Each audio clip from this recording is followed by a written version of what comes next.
Hey guys, Mike, and welcome to Old Fellas Travels 2022. Now, I did say it was going to be a bit of a year this year, and we're not off to a great start, I've got to tell you.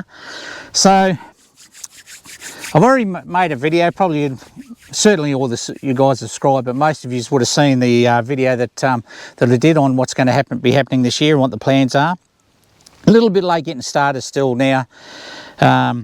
I'm probably about 10 days off leaving now, I'd say, which is going to take us through to possibly 18th of, well, let's have a look. It's the 10th today, yeah, so maybe close to the 20th of April, which is later than what I really planned to be over in WA or crossing the WA border by about the 15th of April, but that's not happening. So there's a few reasons for that. It's been a little bit slow getting the cruiser done because COVID is still having a bit of an impact on supplies and times, and ARB, who I've done all my work on the last two vehicles, and in my opinion they're amongst the best, and but they're flat out, and parts are slow to come in, and it's taken a little bit of time to get some things done. Now, I did say that there's going to be a bit of a reveal, and that's basically what's happening now. We'll have a bit of a look at the cruiser, and we'll talk about the cruiser and what's changed. Now, I've spent roughly around probably the $10,000 mark, and like I've said in the previous video, it doesn't get you much, but and it's pretty much finished now. All that's left to do is just a service, and I've had a few health issues. Consequently, you're not going to see me in shorts. This is probably the last time you'll ever see me in shorts, especially as it starts getting warmer, because I went down for what I thought was a skin cancer on my hand that turned out to be nothing more than some sort of big freckle. And they did a full body scan, and they found they've come up with about seven skin cancers, 6 of them being on my leg. Now I couldn't tell them how long they've been there, and the approach is that they've approached it with the fact that they haven't been there long, so they've frozen them all. But if they don't heal from the, if that doesn't fix them, I'm back in for probably a bit of bloody leather work in the old body and legs to get them cut out, and we'll go from there. But anyway, we're good for now. Also, having a bit of dental work done because I did have a little bit of a problem with a sensitive tooth in the last 4 or 5 months. And it didn't get any worse, but it was frustrating. Turns out that I had a bit of a crook filling that I've had repaired, and there's another filling that they'd like to have a look at. So I'm having a bit of dental work done, so the teeth are all good to go before I leave, which is important. So there's been a few reasons for the delays. I've also got myself a bit of new camera gear. I've lashed out and bought a GoPro 10, GoPro Black 10. And I've got myself a couple of microphones, a mod kit, and a few other bits. So I've been having a bit of a spend up, so it's best I get back to WA and as part of my tour and go and find a bit more gold, because I am going to go back prospecting as well as touring. So without further ado, I suppose, guys, we best get into it and start having a look at the new vehicle. She's a cracker, you'll like it. So all right, guys, here we go. Now, I don't think anyone's more excited than me with the new tourer setup, and we'll get into it. And I'm fairly happy with it. I'm quite proud of what I've achieved, actually. And at the end of the day, it's probably the first time I've had a vehicle that I think is pretty much exactly what I wanted to end up with. So let's get into it, eh? I hope you like her. So you'll notice that she will look a little bit different in some ways. So obviously the bull bar and everything on the front hasn't changed. None of that has changed. The big mirrors were on before. But we have the addition of the Drifter Stockton freestanding awning, which is, I think it's 270 degrees or something. Love it. I just love this awning. I've only pulled it out twice, but it's just spot on. Fitting the new Drifter Stockton rooftop tent. Now, I haven't slept in it yet. I've only set it up once, so I'm still a bit of an amateur at it, but yeah, the design is great, and even the first time I set it up, it was not that difficult to set up. It was really pretty simple actually. But I've gone to the extent I've mounted the solar panel on the roof, and if you remember, I did have the solar panel on the roof rack that I had before. So the top tent's gone on, and I've opted for 3 Rhino racks. The reason they've had this sort of gap is I did have a bit of a plan to maybe have a rack or a slide where I could put another table underneath, and or slide something underneath. I'm not sure how that's going to go yet. It certainly won't be done before I leave on this trip. I've just run out of time. So that's why I've gone with 3 Rhino racks. If you note, the rooftop tent is only actually pulled down. It's actually only connected to the front one and the rear one. The third one is just purely for extra support and for the fact that I want to have some sort of mount there that I can slide a table into.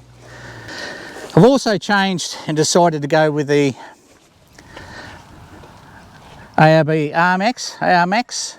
Got to tell you, unless I'd experienced myself, I probably would have been, well, I was very sceptical, but there's definitely an improvement, definitely a slight improvement in performance as far as I can tell. But one thing that does change is you get this beautiful smooth run on the diesel through the pedal now. Doesn't seem to have that little bit of lag. It just seems to roll much more nicely into the sweet spot on the turbo. So it's definitely a much nicer vehicle to drive, without a doubt.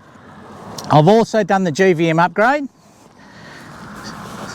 So bigger lights on the side, and it's been plated, engineered for the GVM upgrade. So I've gone up to 3660, I think it is. And as it turns out, with the extra weight that I do have in the vehicle, it just sits beautifully and rides so well on the road. And we'll talk about that again in a minute, and why the ride and the feel of the vehicle and balance of the vehicle has changed also. So I've put it over the scales fully loaded.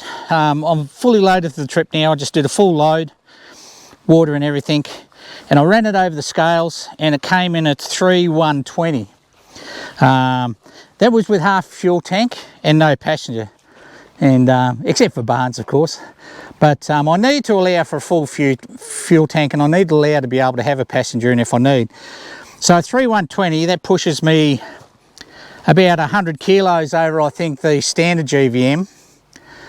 But now with the GVM upgrade to 3660, it brings me in about 540 under my new GVM, which, if I consider, you know, with another person and a full tank of fuel, let's talk 200 kilos and be extreme, I'm still going to be like 240 kilos or 340 kilos correctly, or roundabouts, underneath my rated GVM now. So that's all been done.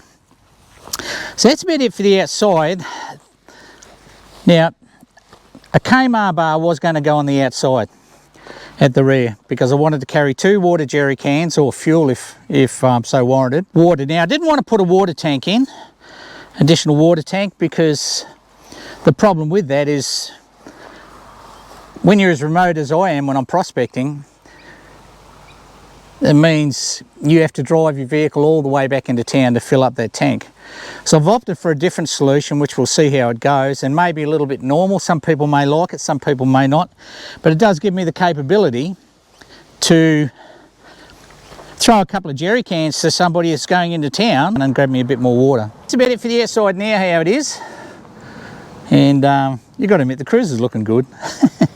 The Kmart bar didn't go on the back because there's something like about a 3-month wait on those, and I just couldn't wait around for it. Bit of money spent there, but you wouldn't think so when you look at it. But I think it's going to be great, and I'm really happy with the setup. There'll be a few changes when I get back. This is there's going to be very much a maiden trip for this, so I'll have certainly some changes I want to do when I get back. But let's have a look at the more interesting stuff inside, eh? So a few changes inside, and I'm really loving it, to be honest. We'll whack the ignition on so we can see.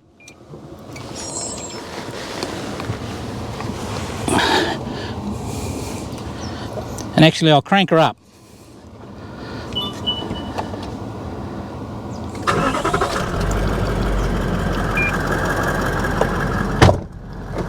Oh, my coffee just went everywhere. Connected to OBD.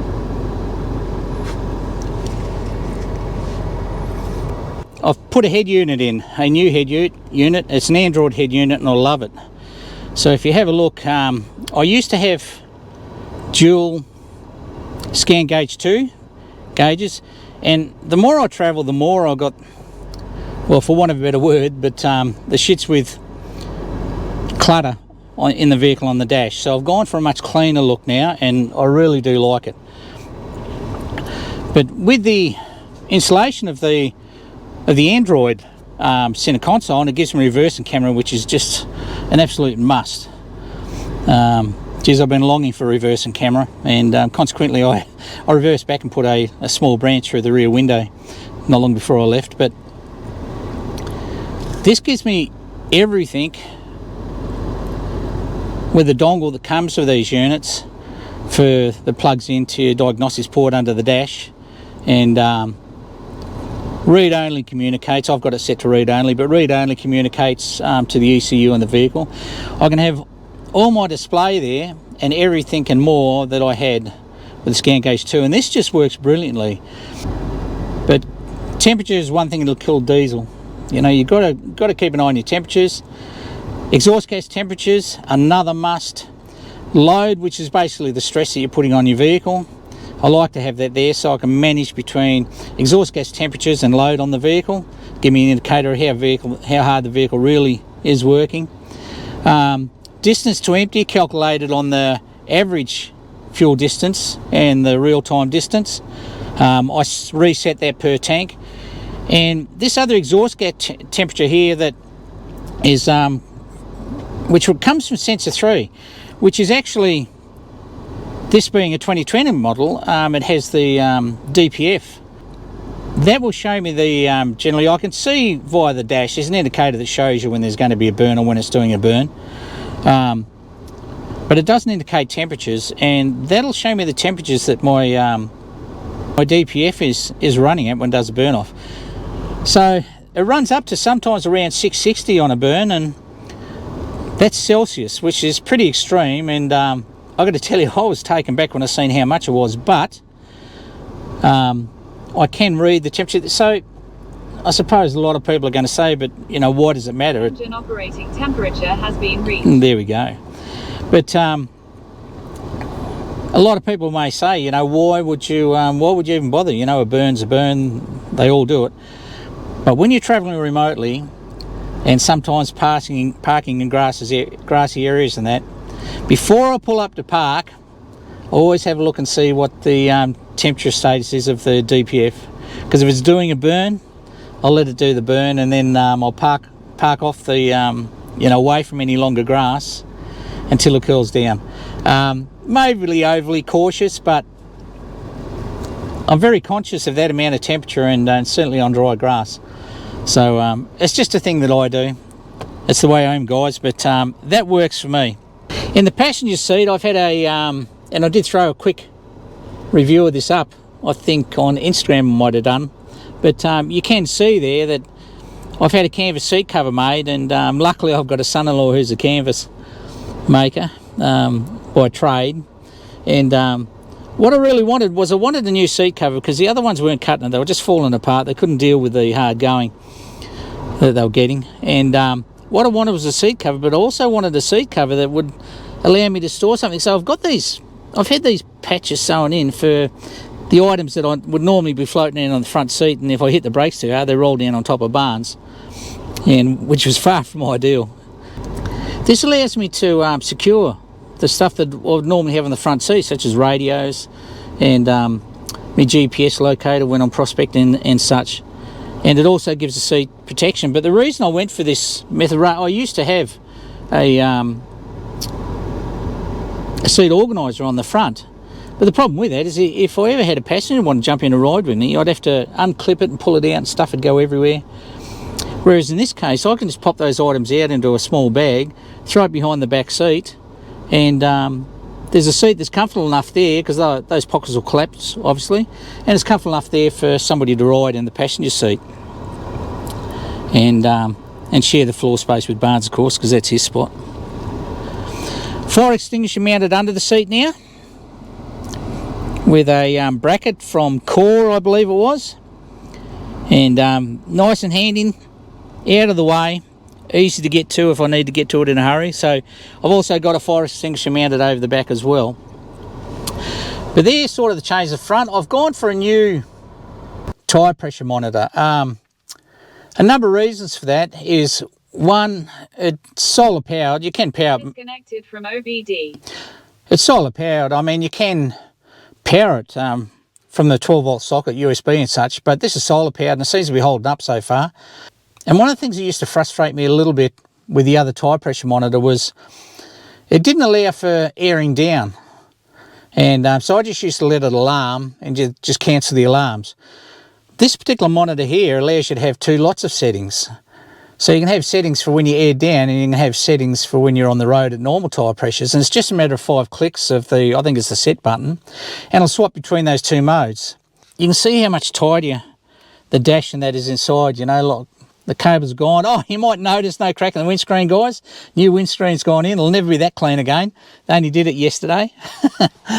But that's cracker. And the good thing about the new screens is it does come with the tint down there, which I think you really need. And the other great thing is, because I was looking at having a heavier tint put across the top at one stage for the new screen, and actually have these markers here. And the marker shows how far down you can go legally with the tint across the top of your windscreen. So the other major change in the front area is the introduction of a Recaro seat, mate. Now, I'll give you a little bit of advice for these seats. I was not majorly unhappy with the standard seat in the Cruiser, but they're certainly not the most comfortable seat. But I found when I was doing 800 k's a day, when I was going hard to get somewhere, what I did find is they'd get terribly uncomfortable, and I'd find my legs would start aching, and so not a great touring seat. So I decided to I only put the one in. Barnes don't need a Recaro, and if I ever partner up again, maybe I might put another one in, but at this stage I only needed the one Recaro. So I've just gone pretty much with what, I can't remember the name of it, but it's basically the touring model. And one thing that I did opt for in this model was the lower side on the seat, because when you're getting in and out the vehicle a lot, you know, you want to be able to slide out easily. And I imagine with the high, you know, seat bollard on the side, I imagine they'd wear pretty rapidly if you're sliding in and out all the time. Really comfy, nice bollards on the side.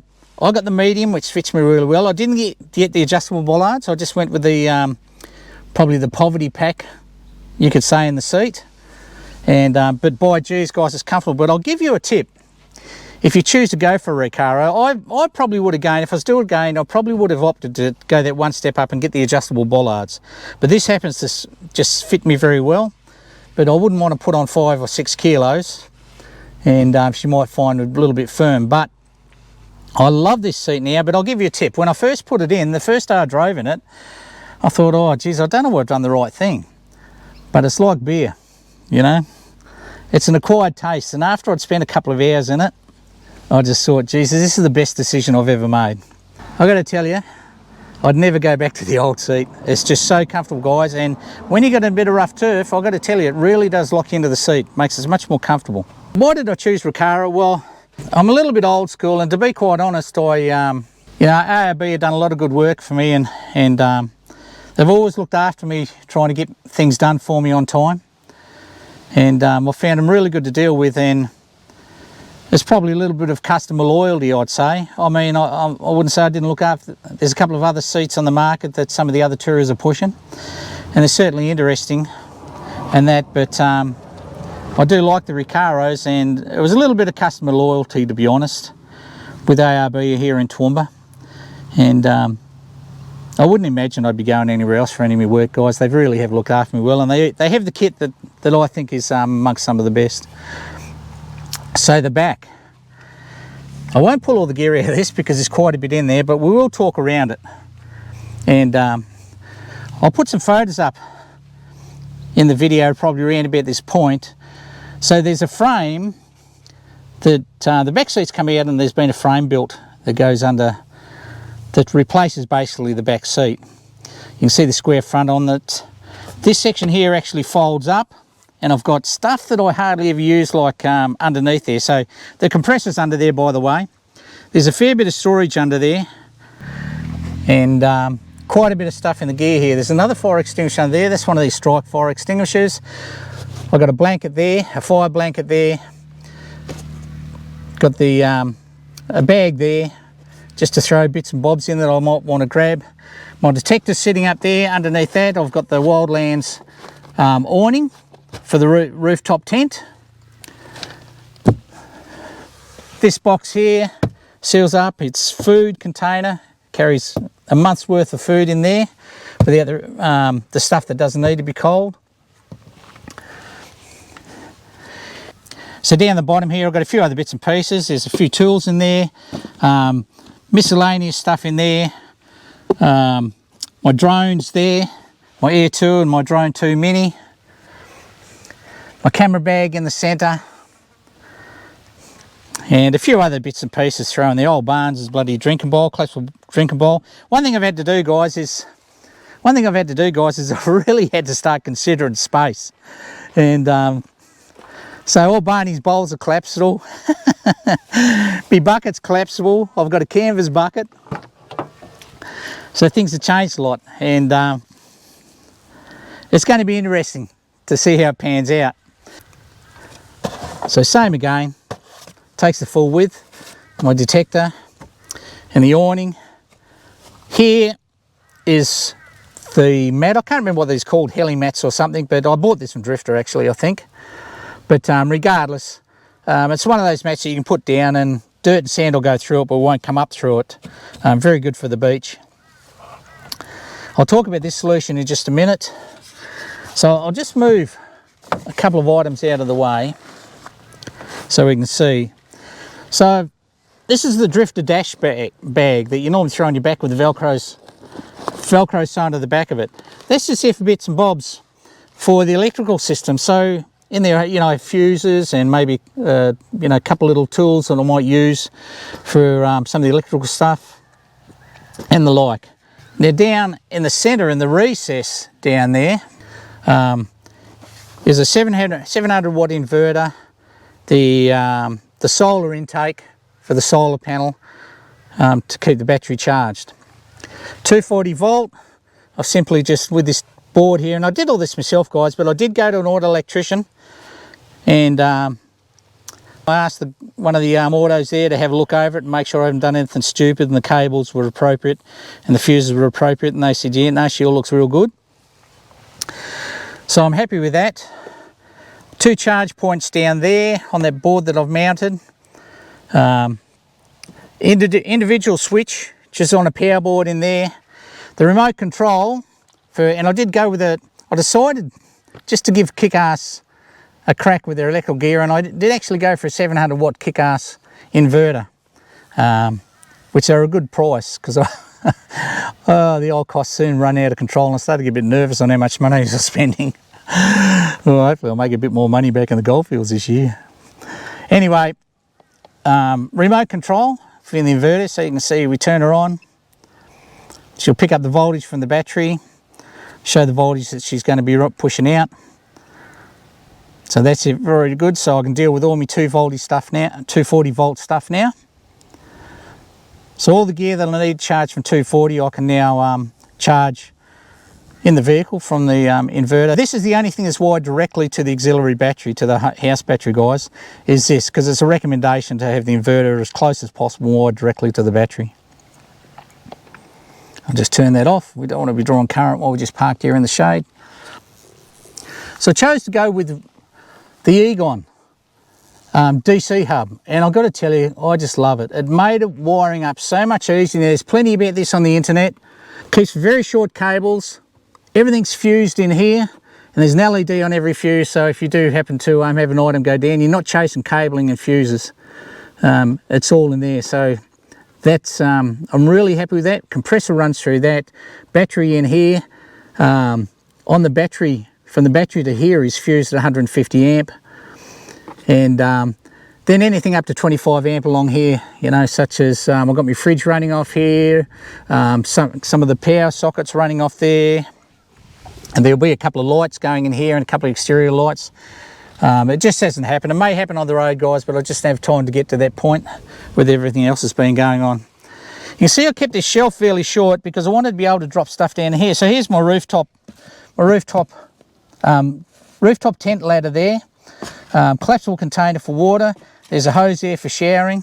Oh, there's a bit of McDonald's wrapper just fell out. A little step ladder there, my barbecue setting there, my solar blanket there if I have to put the solar blanket out because I'm parked in the shade, I'm not getting enough sun. And I think we should be able to see it, but I have the access for the Anderson plugs for auxiliary power out and also the solar panel there, just mounted in that area there, which means that I can just unplug the roof solar panel and drop an external solar panel in. But I want to look into being able to run 2 solar panels at the same time, so I can still draw current into the battery from the one on the roof, and I can top it up with an external one. I used to be able to do it on my camper, but I just got to find out how you can do it with the Victron setup, because camper was all Red Arc, I've gone from Red Arc to Victron. They're both very good units. I just have personal preference with it, from a bit of experience with the Victron and the Red Arc, that my preference is the Victron. So not much has changed in the back, bar we're a bit more loaded. So up the top there, there's my 2 Doonas for the rooftop tent, because I've opted for the heavier and the upgraded mattress system. That there's not a great deal of room for any additional stuff in there when you close down. I imagine I'll get away with the Doona, but at this stage I've just got both 2, they're not Doonas actually, what do they call them? Because I hated Doonas, the covers keep moving around. I'll think of them in a minute, but they're like a Doona that has the cover already stitched on. Comfortable or something, I think they are. Anyway, don't worry about me, guys. I know bedding. So there's the battery box. I'm using that for all Barney's bits and pieces. That all goes in there now with all his vaccination stuff and his leads and his coats, extra bowls and such in there. Here is here is first aid kit, which I will soon be putting a sticker on this window here to show that there's first aid kit located there. My recovery gear there, the battery up the front there, now sitting there as a bare battery, because I have no requirement for it to sit on a battery box anymore. And so here's a purpose-made box that sits just perfectly in here. It's the same height as the fridge cover, and it only comes over as far as just off the edge of the sideboard there, so you can still lift up the side panel without having to pull it out. And in there is all my cooking gear, so that's got a handle on each end, so I can rip that out, all my cooking gear. Up here is my shower gear. This time I'll be showering basically using a bucket and some boiled water that I'll probably heat off the fire or something. Same fridge, 60 litre Engel. I've chose to run without a freezer. Now that's going to be an interesting concept, but all I ever put in my freezer in the camper was frozen vegetables. So this time I've chosen to go with tinned vegetables, and we'll see how that works out. But I have set the back up, so if I need to I can provision a little 30 litre fridge or something in there that I could run as freezer only if I choose to go down that path. But I think I'll be okay, guys. It's all going to be a learning curve, and whack any comments down on your experiences if you've been in the same boat. So I will pick that piece of rubbish up before I go, by the way. So coming back to showering and water, so we have a good lip here. They're pulled down good and tight, and this is fully framed. So when we did this, my son-in-law actually pretty much made that for me. It mounts into the same bolt points for the seat belt and the seats, and it's pretty much been framed so that it maintains the structural integrity. Try saying that 10 times in a row. But it maintains the structural integrity of what the seat would have provided in the back. And so it's bolted in those same points. It's framed across. There's the tank for the compressor over this side. I'm still to make a mount for that. And I've got 3 jerry cans in here, which now with the 3 jerry cans allows me for 60 litres water. Now those jerry cans aren't drinking water, guys. Those jerry cans for showering only. And from experience, I should be able to get easily, don't judge me guys, but when I'm at bush, mostly only shower, when it's not real hot, mostly only shower every second day. So that's going to give me, based on I use about 8 to 10 litres for a reasonable shower, and I certainly, and I ain't got any hair to wash, guys, so I should be able to get easily 10 days showering out of that. And by the time we're at 10 days, 2 weeks, I'll probably be looking to go in town for beer supplies and some other victuals, fresh victuals. There's a lot going on in there, and what's to come? Fold down table on this panel here, Kmart bar on the back with 2 jerry can holders and a spare wheel holder. They are definites that will happen either when or before I get back from the trip. Tyre sizes have gone up one size. These are new tyres. That mean how long I've gone to 265 75s. A little bit more sidewall. I think they're about 5mm wider, and they don't seem. I've noticed no difference to performance in anything. I've noticed no difference to the performance and such on the vehicle. I've stick with the Toyos, but I've gone for the Toyo M55s, which is what a lot of the mining vehicles are using now, because I've got sick of staking tyres on the sidewall. I staked pretty much, all my sidewall stakes were all pretty much just in this area here, where the tyre just bellies out a little bit, I suppose. Not that they air down a great deal when they're on rocks or, you know, the ground with a lot of stake type, you know, wood sticking out of the ground. But from what I understand, the linings in these is actually wrapped around the sides as well to avoid staking on this early area, this early, you know, piece of real estate of the sidewall on the tyre. And everyone I've spoken to have just swears by them. And I hope it works for me, guys, because I've got to tell you, geez, I staked, I can't remember how many stakes in the tyres I ended up with.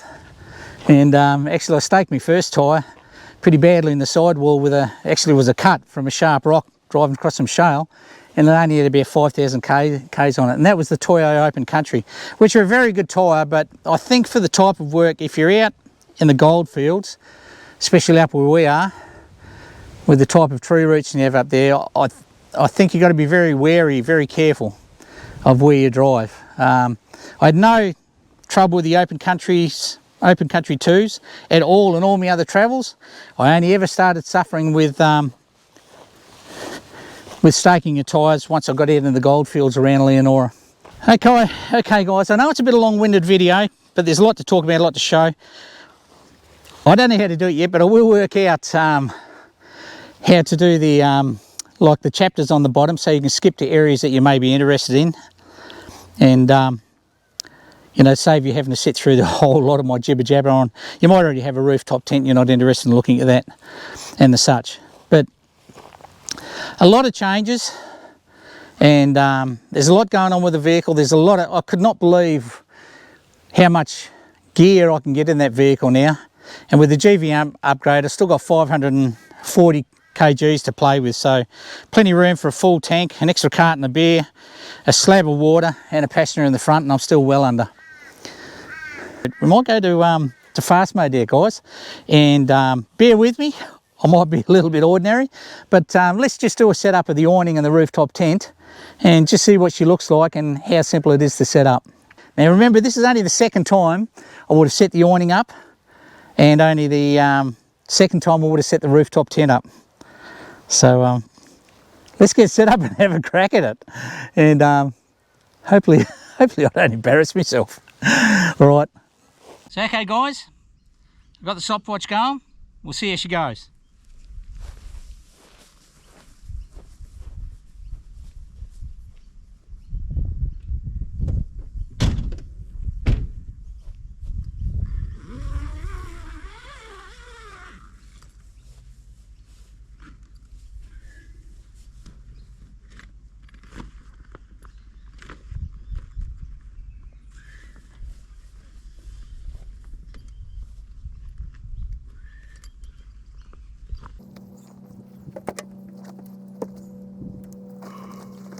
Little bit vertically challenged.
I hope the video wasn't too long, guys. I hope it's give you a good interview.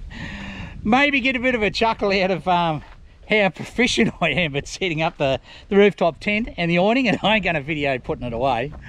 But I imagine it's not going to take much. Once I get well practiced, we'll look at all that again. So thanks very much, guys. If you got through to this point, you're a bloody legend.